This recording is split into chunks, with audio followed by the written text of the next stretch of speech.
Well, Tina Paterson is a corporate advisor. She joins us now. Tina, some bosses just want to see everyone back in the office full time. How do you change their mindset?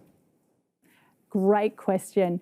So I hear this a lot. And for the bosses who want their employees back in the office 5 days a week, what I would say to them is that if you don't offer your employees flexibility, others will.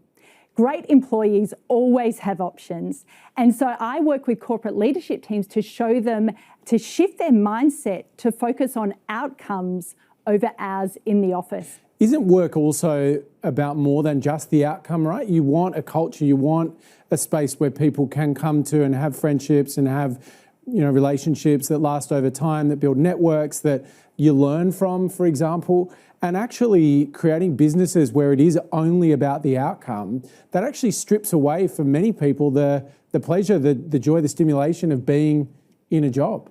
Absolutely. And so when I say outcomes, in with that is having employees who love what they do. They're working closely with their colleagues, whether that's via a screen or in the office. Also building trust, connection, things such as fostering innovation and creativity. You can often get them a lot more when you are in person. And so the key though is for organisations to get really, really clear about what the role of the office is. So I feel, Tina, like the onus is on this next, couple of years, or anyone working from home, not to take the piss. Don't ruin it for future generations. It's not about you mastering slow cooking. It's about getting the job done.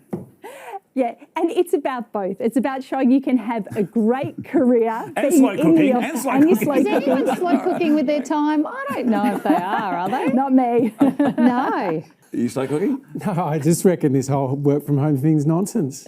Really? I hate it. And I think if you're a young worker, you want to be in a workplace where you can work, you can learn from people. And actually, they don't. They want to be at home. I know that they are, but I just think culturally, You think they don't know what they in terms of want. actually developing well-educated and aspirational workforces where you get a lot out of your work, I think unless we think really clearly about this, and maybe that's what Tina does, I think you're just actually pulling apart what the purpose of a workplace is, because it's also unformed at the moment. It's like this job does this workplace does that, this person's allowed to go home because they've got kids to pick up, this person's expected to be here. And I think it's diminishing the value that you can get from having a job. But also, if you think about a lot of jobs, just the actual job itself is such a small part of all of it. And there's many days where the job's not rewarding, but the thing that keeps you going back to work is the relationships you've built, and you're part of something bigger. If you're never seeing that and you're waiting for every day to be a gold day and it's not, then quickly you'll be like, I've lost interest in the job.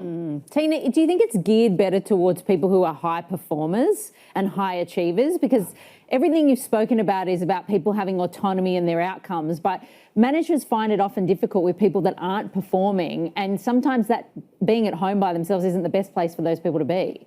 Absolutely. I've spoken with so many leaders all around the world, and the one thing that I've really noticed is it's not one size fits all. So you might absolutely love working from home. It suits you perfectly. The next person might go, no, I crave that interaction. I want to be back in the office.